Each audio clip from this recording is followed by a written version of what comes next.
You're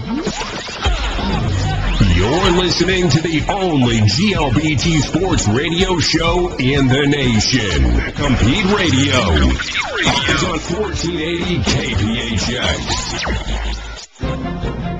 This is Compete Sports News Brief.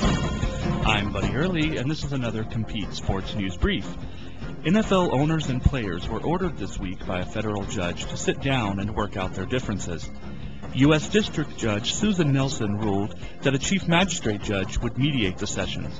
Judge Arthur Boylan met with the two sides privately on Tuesday and Wednesday before beginning mediation on Thursday. The two sides had previously attempted mediation, but those talks broke off March 11th, allowing the collective bargaining agreement to expire. Judge Nelson is still considering whether to grant the players' request for a preliminary injunction to lift the owner's lockout. While ordering the mediation, Nelson said she would take a couple of weeks before ruling on the injunction. Nelson also formally combined the lawsuits involving current and former players. Brett Favre may be retired again, but he's still not out of the news. The woman who claims the future Hall of Fame quarterback sexually harassed her has spoken to ABC News' George Stephanopoulos about the circumstances regarding her relationship with Favre. Jen Sturger, a former New York Jets employee at the time Favre was quarterbacking the team, said in a two-part interview that she was approached by another employee of the organization on behalf of Favre. Sturger said she declined to give the employee her phone number to pass along to Favre. Sturger says that in 2008 she received suggestive voicemails, texts, and photos, including one of his penis, from Favre, who ultimately was fined $50,000 by the NFL in December for failing to cooperate with an investigation of the matter. Sturger's interview aired this week on Good Morning America and on Nightline. Who will get the honor of possibly being the victim of this year's Madden curse? The competition to see which NFL player will appear on the cover of Madden NFL 12 is on, and the finalists have been whittled down to 4. Comeback Player of the Year Michael Vick and Super Bowl hero Aaron Rodgers are the favorites, but don't count out running backs Adrian Peterson and Peyton Hillis, who are also finalists. EA Sports, the makers of the video game, had been conducting internet voting in a bracket format, allowing consumers to pick the winner. In the semifinals, it's Rodgers versus Hillis and Vick versus Peterson. Voting for this round is open through Monday, when the finalists will be announced. And if you're looking for something to do this weekend, remember, NBA and NHL playoffs have begun their first round action. Check your local listings for those games. I'm Buddy Early. I'll be back later with another Sports News Brief. Compete Radio is brought to you in part by Roscoe's on 7th is the only gay sports bar in Arizona. For more information, log on to roscoeson7th.com. You're listening to Compete Radio with your host, Josh Fourier. Sports News Brief with Buddy Early, Alfonso Chavez with Sports Pop, the conservative voice, Eric Carlisle, and resident straight lady, Connie Wardman.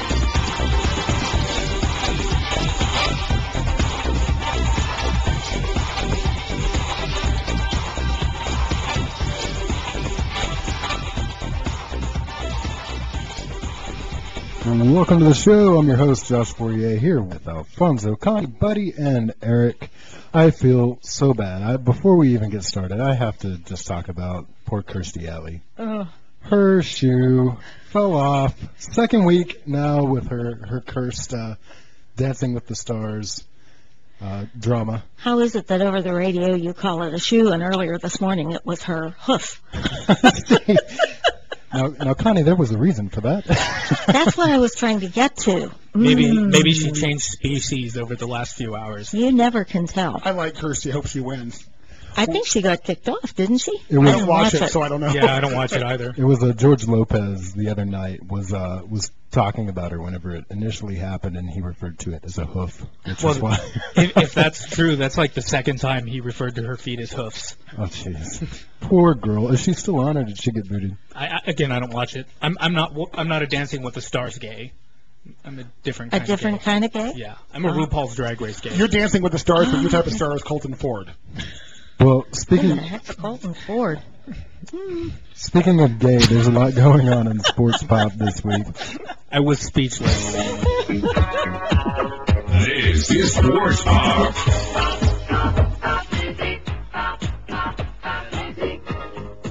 All right, so Alfonso, just casually in the news, I have heard all kinds of crazy things going on in the sports world. Can you start us off? Well, one of the things that's kind of really big news is that a Olympic runner, 10-time Olympic medalist, Carl Lewis, is going to be running for a New Jersey Senate seat. But before I get into that, we have a little bit of coming out news. A player... Oh, I knew these shorts were too small. Am I really coming out of this?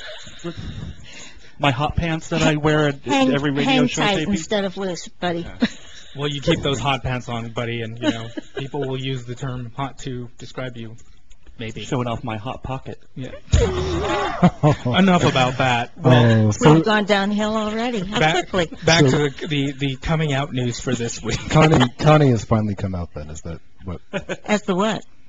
Huh? That's what the story is, right? No, I don't think so. As a blonde? If it is, well, yeah, I've been a blonde all my life.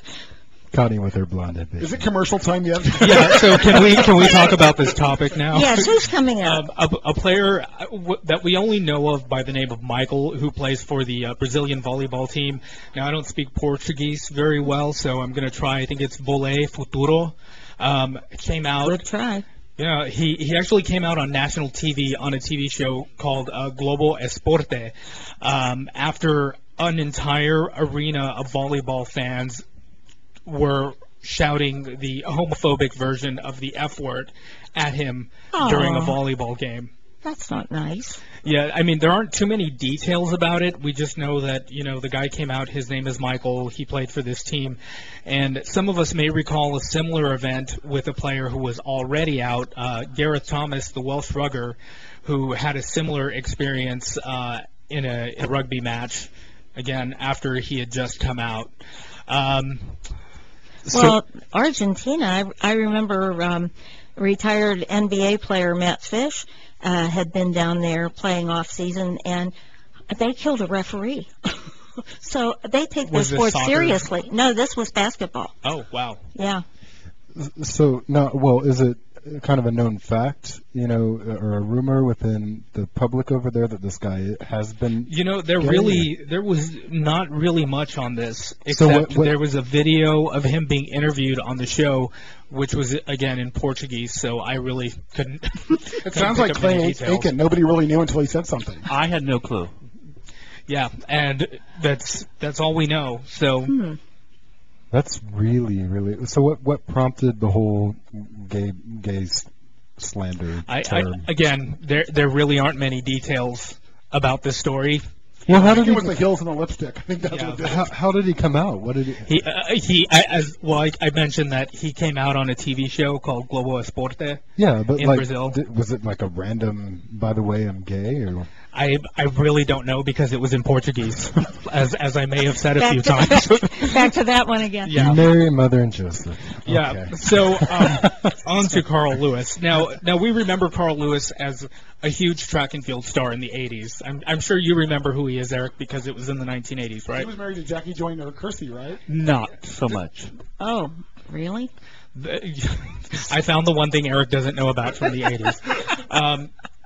So we do know he won 10 Olympic medals, 9 of which were gold. Yeah. He's now running for a Senate seat in the New Jersey State Senate for the 8th District. One of the interesting facts that came up as I was looking into this was that he's been denying gay rumors. Did you know about that? Oh, for decades, yes. Really? Yeah. I never heard any of that. Have you ever heard him talk? No. I mean, not that I'm judging, but... No, I've just seen him in Olympic very articulate, proper public speaker. Kind of feminine? So he sounds like Josh. Always upright and articulate. Yeah, I wouldn't necessarily call him effeminate. I mean, especially if you've watched him run or do the long jump. I mean, this man is an amazing athlete, or was. But those gay rumors have been dogging him for a couple decades. Well, I guess you could use those same terms to describe how someone maybe like Sugar Ray Leonard speaks, but nobody's ever claimed that he was gay.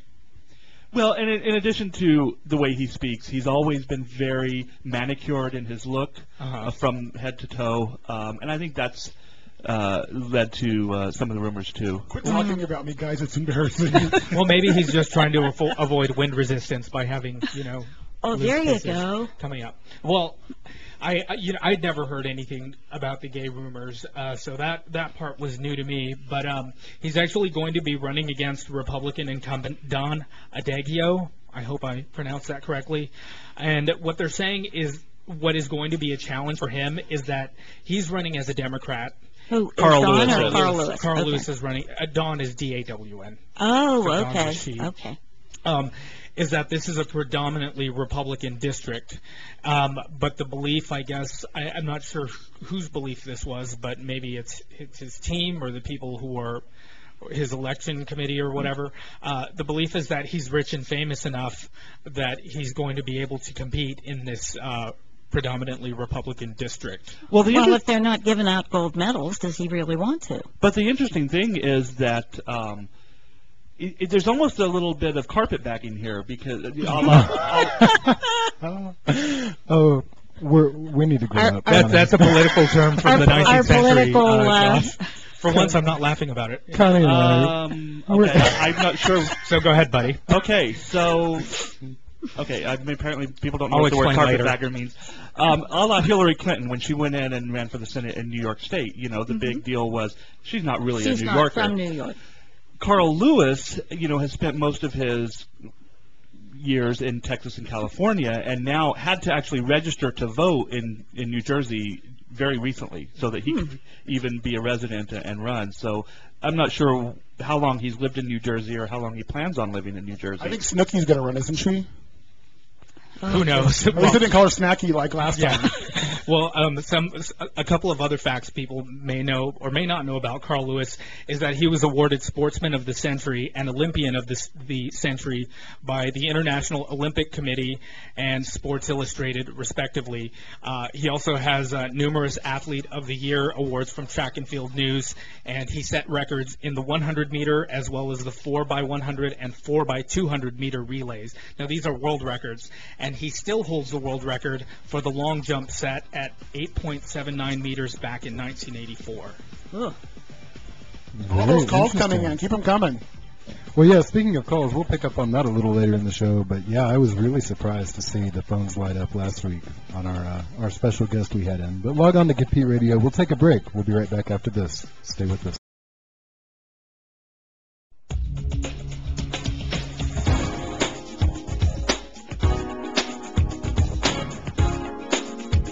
You're listening to the only GLBT sports radio show in the nation. Compete Radio. Welcome back. Today on the show, we have very, very famous athlete. He's a heterosexual, and in sports, being an advocate for LGBT rights, that can often put you in the minority category.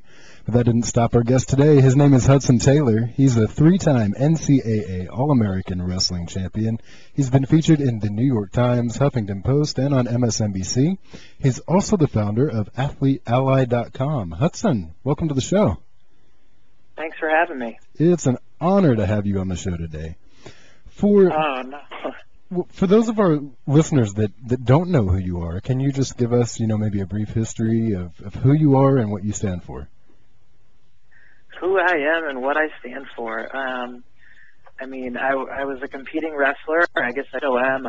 Hopefully I'll make the Olympic team in another couple months. I'm currently an assistant coach at Columbia University, assistant wrestling coach. And I try to do everything I can to combat homophobia in sports. And my primary vehicle to do that at this point is through interviews like this and through Athlete Ally. Now, something that I found was very interesting with you and then on a similar level, Ben Cohen.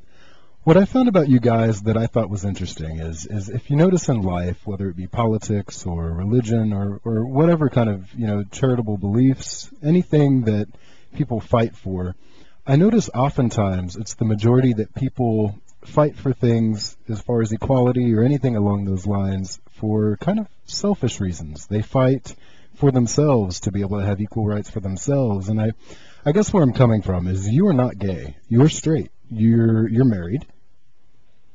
Almost September. Almost. Congratulations. Okay, so you're engaged. You're not gay, but yet fighting for LGBT rights is something that is huge whenever the name Hudsen Taylor comes up. And why is it that gay rights, or LGBT rights, to be more politically correct, is so important to you? Well, I think the first understanding is, from my perspective, is that it's, while I may not be a member of the LGBT community, anytime somebody's being neglected or discriminated against in any area of life, I think that that's everybody's problem. So while it might be my rights or how I'm being treated that's at stake here, the worth of the athletic community, the standard that we measure ourselves by, needs to take into account how everybody is treated. So, from my perspective, if I'm a coach and an athlete, I want to be part of something that is respectful, accepting, and inclusive of all people. And if that is not the case, then I'm going to do everything I can to change that. Well, it's a very admirable thing that you are doing, and I wish more people could think along your lines. There's all kinds of things going on in the world, and things that just should not be happening. It seems so primitive to discriminate against anyone, whether it be sexual orientation or race, religion. I mean, it just seems so last century, 2 centuries ago, to treat people this way. Yes. It still shocks me the way people can behave over these types of issues. Now, I think it's a wonderful thing that you're doing, and apparently so does the Huffington Post. You were featured as one of the greatest persons of the day. What was that all about? That was a shock for me. How did it feel to know you were the greatest person of the day? I mean, it's completely humbling, and I mean, it gives me a little extra fuel to know that what I'm doing is making a difference, and that there are a lot of people out there who understand why I'm doing what I'm doing, and who support me in this. And I think that designation was indicative of that. Well, and there's proof in that. I mean, I'm looking through my notes here, and I'm seeing, I don't have a name, but quite recently it was a young wrestler who was inspired directly by you and what you had done as far as the equality, the HRC logo. Yeah. He started doing that too because he saw you, and this young wrestler, he was straight as well.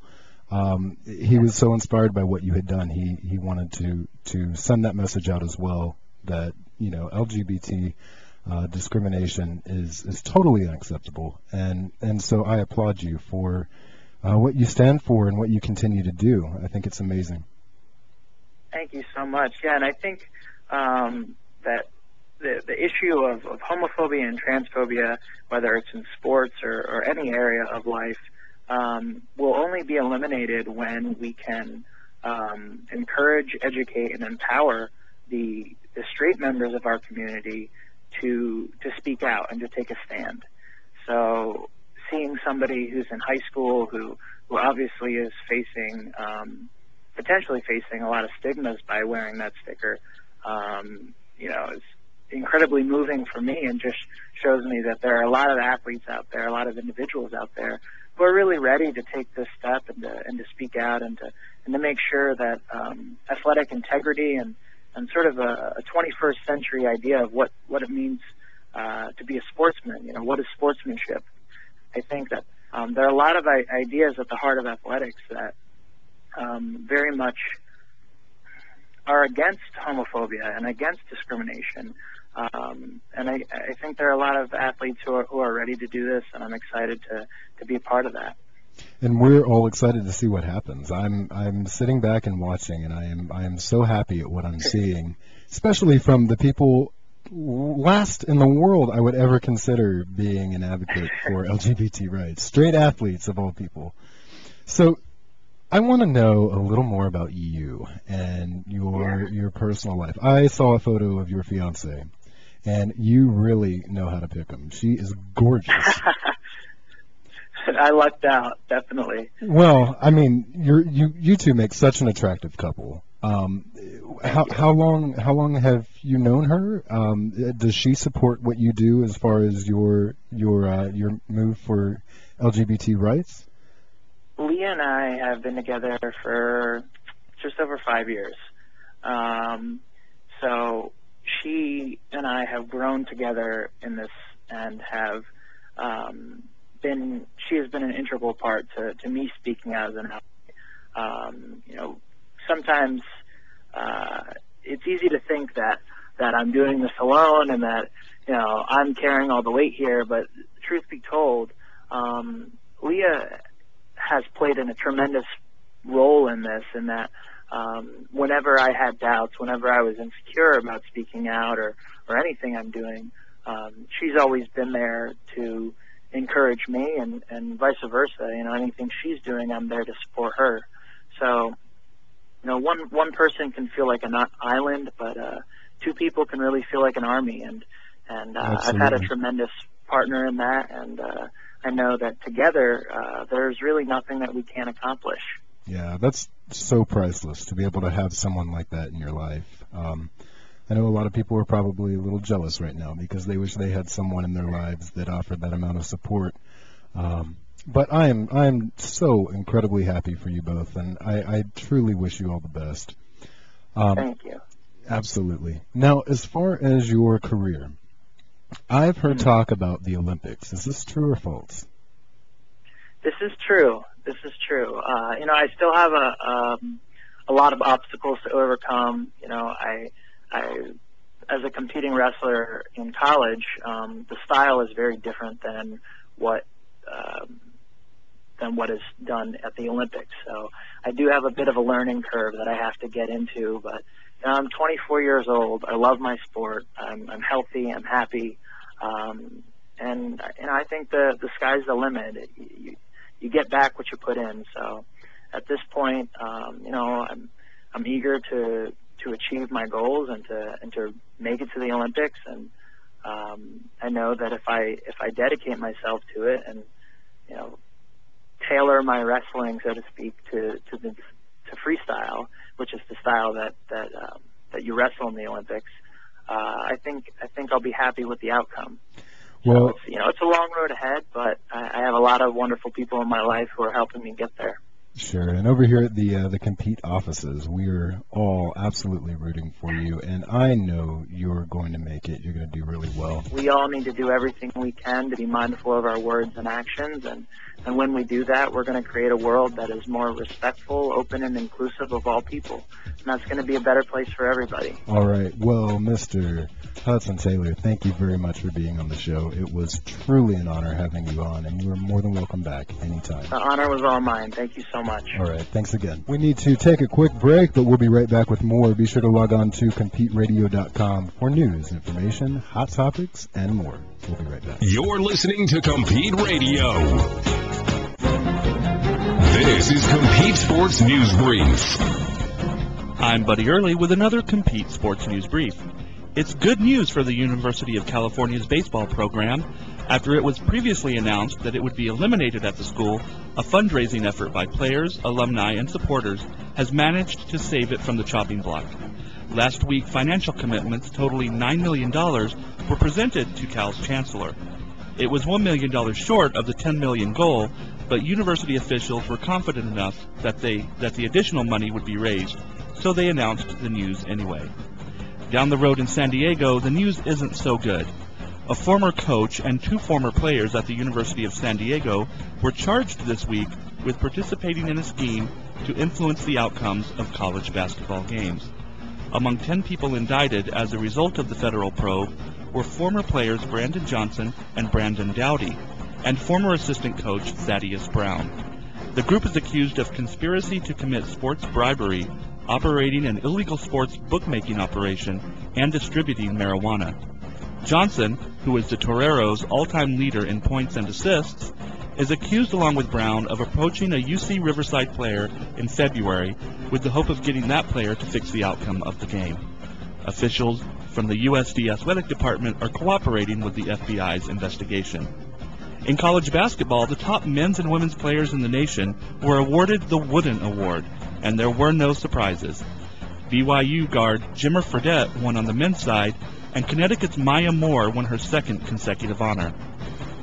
Speaking of Maya Moore, it was also no surprise that she was the first player taken in this week's WNBA draft. The Minnesota Lynx, who finished 13-21 last season, snapped up Moore with their top pick, making her the second consecutive UConn player taken first overall.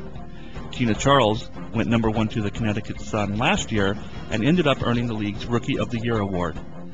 Going second in the draft was Australia's Liz Cambridge, a 6'8" center who joins the league-worst Tulsa Shock. At 19, Cambridge is one of the youngest players ever selected.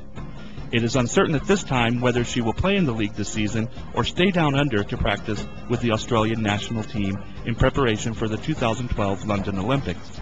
Rounding out the top 5 were Gonzaga's Courtney Vandersloot, who went to the Chicago Sky, Xavier's Amber Harris, also chosen by the Lynx, and Ohio State's Jantel Lavender, taken by the Los Angeles Sparks.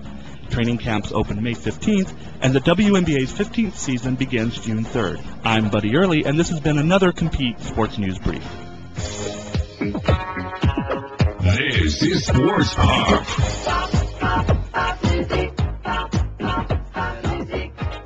All right, welcome back. I just wanted to kind of touch base just a little bit last week.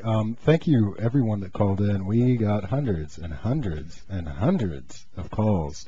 You guys blew up our phone lines, and I'm sorry that we couldn't get to all of you, but we do appreciate you calling in. Keep trying. If you can't get through, log on to Compete Radio or hop on our Facebook page and let us know what you think. We do look at our Facebook all the time. But to start this segment off, Buddy introduced me to something on the YouTube that happened about a decade ago. It's the wonderful Carl Lewis singing our national anthem.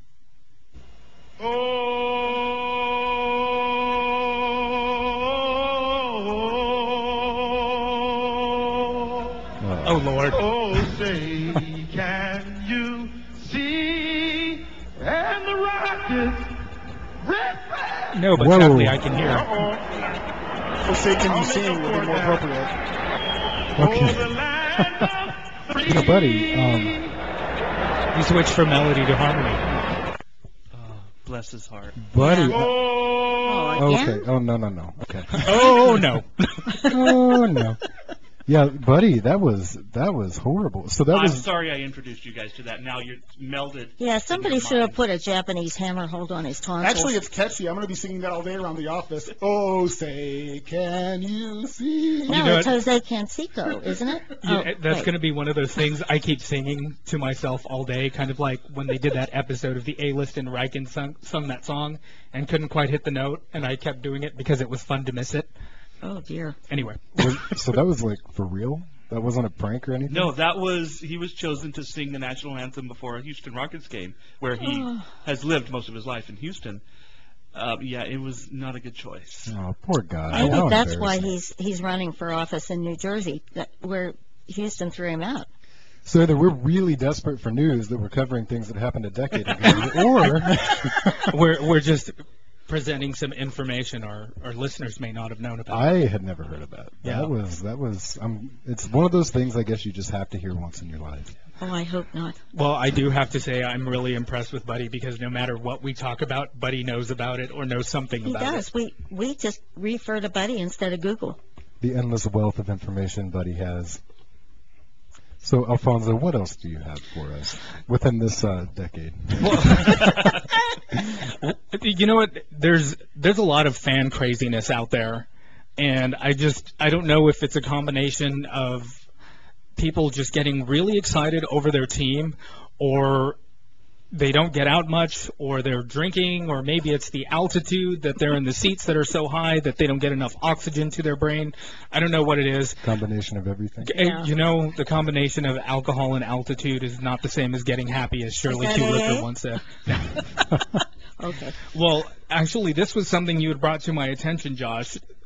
There was a baseball game last Saturday at PNC Park, and yeah, there was a fan who got a little bit crazy. He was wearing a very patriotic jacket, and I think it said USA on the back. Now, this is important. I'll get to that in a second.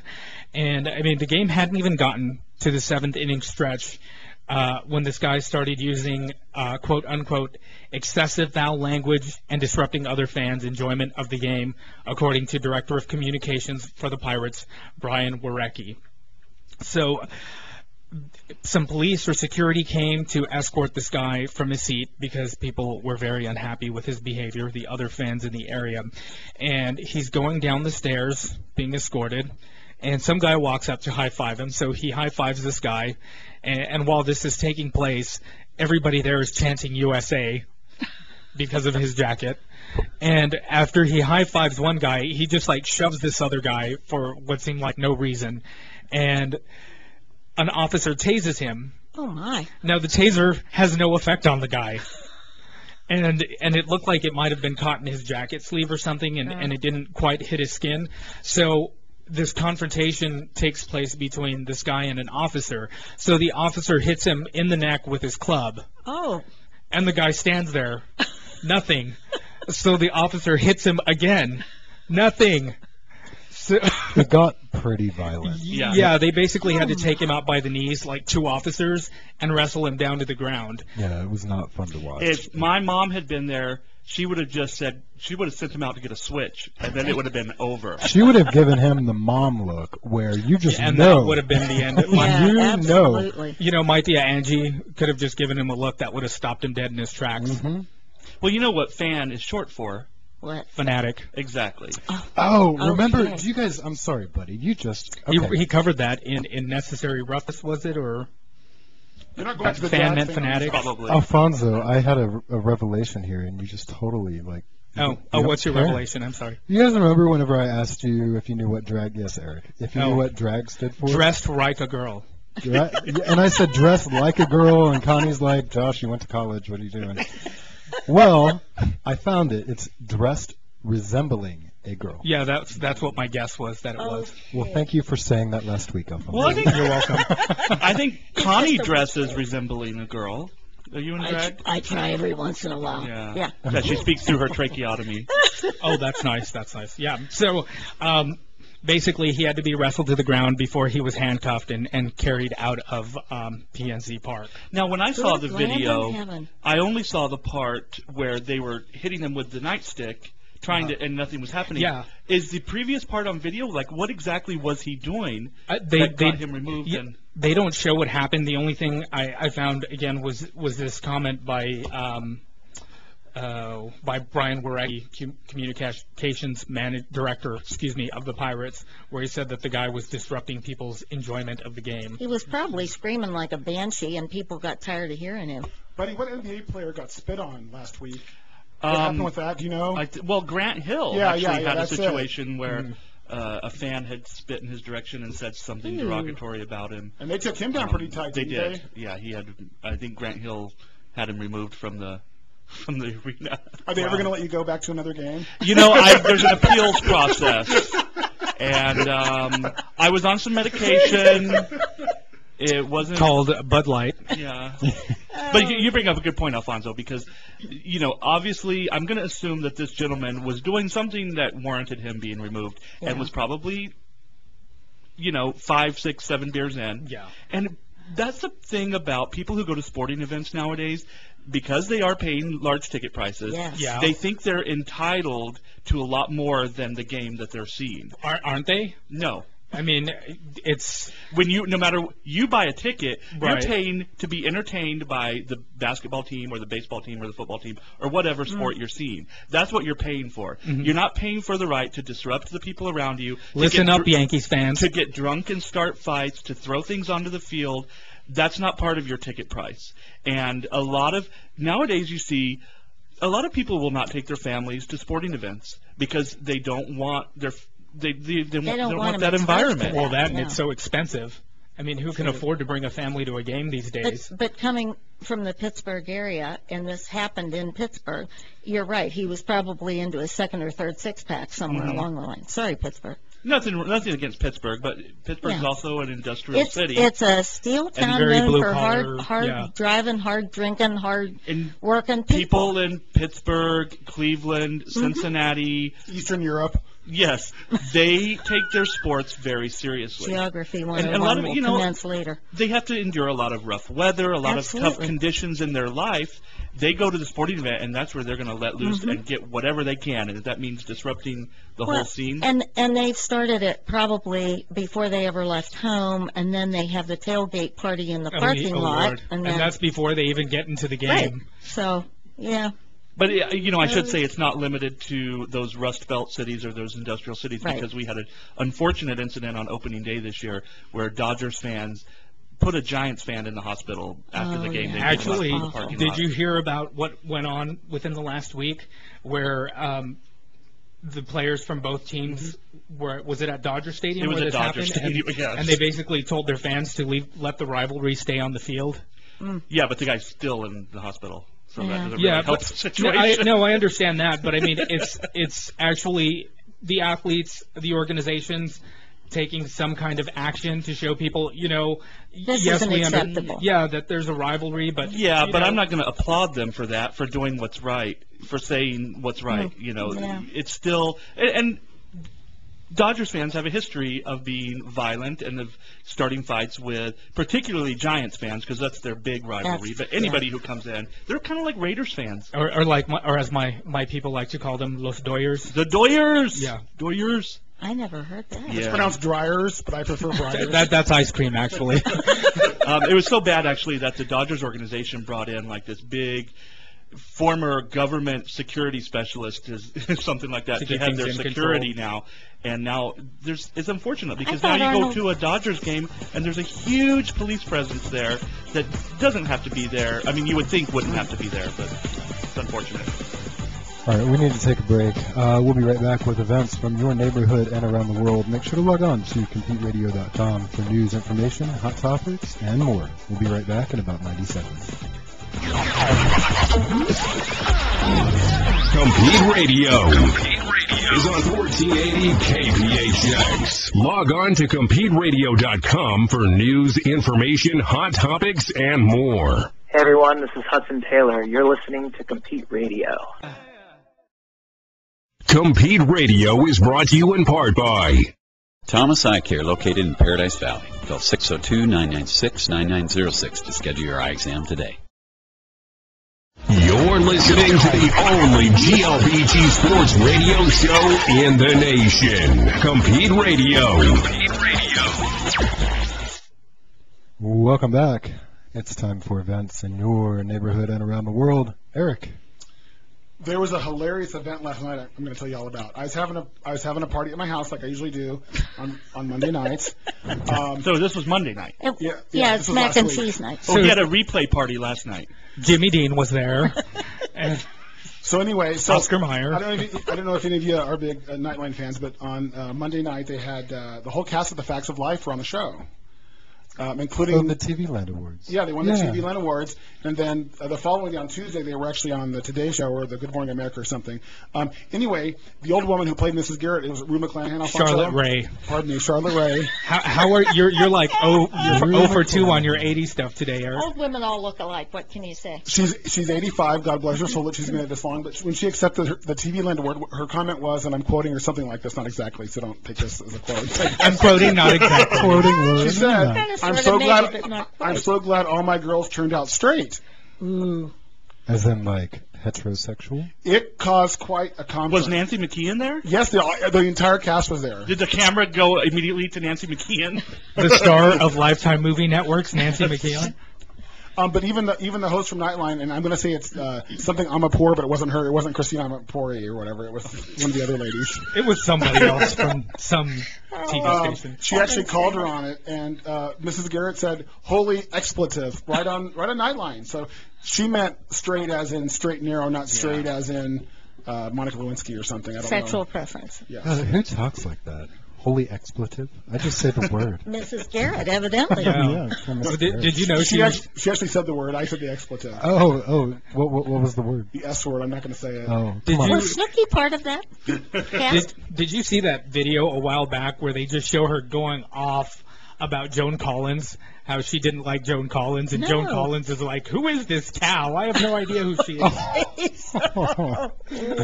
Well, you may take the good, you may take the bad, but what we have is events. And Eric's taken them both. You know what, Josh? I want my own little theme music like we have for Sports Pop. You know what? Can we listen for the events from now on? Let's use the Facts of Life theme, and I'll sing it. Here you go. Here's your theme. Okay. Never mind. Go ahead. It's not. My little board isn't working. Go ahead. I'm sorry. Well, you don't get a theme this week. Well, we're going to be leaving the studio here shortly to go to Phoenix Pride today. The entire office is going to be there. The entire staff. Yes, we will. Come and see us. It's exciting. We have some great guests coming. We have some people coming from the chiropractic office. Will be here tomorrow. Which chiropractic office is that? At One Chiropractic, is that In Touch In Chiropractic, Touch. our very favorite chiropractic office. Absolutely. Josh, Yes. do I need to move further away from the microphone? Very far away from the microphone. Okay, Eric good. gets excited and it gets louder. No, we have In Touch Chiropractic, we have Jockstrap Queen, we have Palm Springs, we have a lot of great guests, so come see us at our Pride booth at Phoenix Pride Saturday and Sunday, and then we have the Eric, Cocktail Challenge. I was just kidding. You can talk in the mic. Okay, thank you, Josh. You're good. And then we have the Cocktail Challenge. I believe it starts about 5 o'clock over at BS West in Scottsdale, so come see your Compete Radio crew at BS West in Scottsdale. And when I say crew, I mean me and Connie. It's also a big weekend where the Phoenix Regional Invitational Tournament. I found out that's bowling, so if you're into bowling, come out and bowl for dollars and have some great fun. But I think what's the most exciting event? What's so funny, Alfonso? Bowling for dollars. Is that from the 70s or the 80s? I do think they actually win cash, though, don't they? Oh wow, I don't know. It'll be fun though. Go if I had time, I would go to that. That's really a great thing. Go out and bowl, and bowling's a sport that almost anyone can do, and it's fun and it's great. And call Josh if you have a problem with any of that. I also want to talk about something. We actually have a huge event coming up. We have the Ben Cohen Acceptance Tour that Compete is a big sponsor of, and he's going to be in Atlanta, Seattle, New York, and D.C. this May, and we're going to be sponsoring that. But even better, if you go to CompeteRadio.com, you can link to Ben's private blog. I think it's called the Acceptance Blog, and find out what Ben Cohen is doing exclusively in partnership with Compete Network and Compete Radio. I can't wait for him to come on the show. I'm He so is coming. excited. Yeah. He's amazing. When is he? Like just a couple weeks he'll be here, right? Maybe three weeks. Absolutely. It's less than a month away, and we'll have Ben Cohen at CompeteRadio.com. That's awesome. Then Hudsen Taylor is on the show. Yes, that was great. That was a great interview. Good job, Josh. Oh, Do our like well, Baba yeah, I guess Wawa. they do know who he is now. Did you make him cry? A little bit. There was a little bit of tears. Did you read him? We gave ourselves a hug over the phone. It was emotional. Oh, Did I how read him special. what? Oh, never mind. Don't try to explain that, Alfonso. Read him like I tell forget him, you don't like, you don't speak gay. read him like tell him off. Right? You don't I speak get old it. queen. No, I don't. And the final event is May 3rd. I'll be at my accountant's office. So if you're interested in meeting me, come out there and see me. Here, Compete Mobile with the The sign. paper in the window. Wow, what a show. Log on to CompeteRadio.com. Thanks so much for listening, and we will see you next week. Bye-bye. Bye. Bye.